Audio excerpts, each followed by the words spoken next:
کی اس مبارک مجلس میں تقریر کا عنوان والدین کا مقام ہے۔ اللہ پاک مجھے اخلاص کے ساتھ بولے اور ہم سب کو اس پر عمل کرنے کی توفیق عطا فرمائے۔ خداوند قدوس نے اپنے والدین سے خداوند قدوس نے کلام پاک میں فرمایا کہ اپنے والدین سے اف تک نہ کہو، نہ انہیں جھٹکو اور ان سے نرمی کے ساتھ بات کرو۔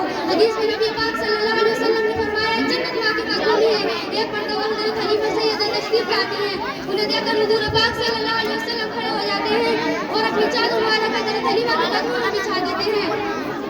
یہ دیکھ کر صحابہ اکرام حیران ہو جاتے ہیں کہ کون خوش نصیب عورت ہے جس کے لیے سارے کائنات کے سردار محمد مصطفیٰ صلی اللہ علیہ وسلم نے اپنی چادر بچھا دی۔ پتہ چلتا ہے کہ آپ کو دودھ پلانے والے میں حضرت خلیفہ ہیں۔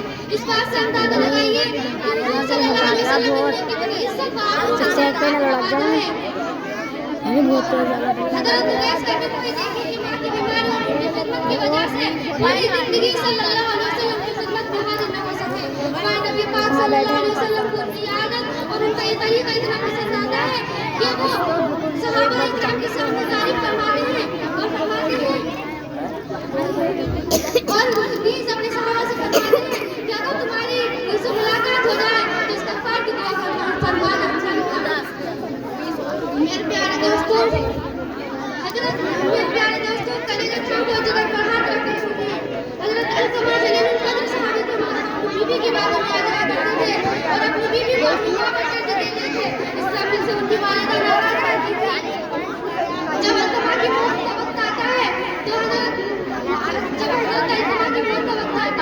حضور پاک صلی اللہ علیہ وسلم صحابہ اکرام ان کے سامنے صحابہ اکرام صلی اللہ علیہ وسلم ان کو بولنے کلمہ پڑھنے کی توفیق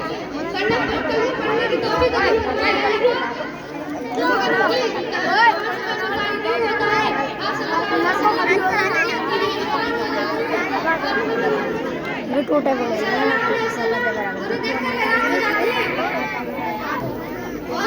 ان کی والدین کو بلاتے ہیں صلی اللہ علیہ وسلم انہیں دیکھ کر حیران ہو جاتے ہیں کہ یہ کون خوش نصیب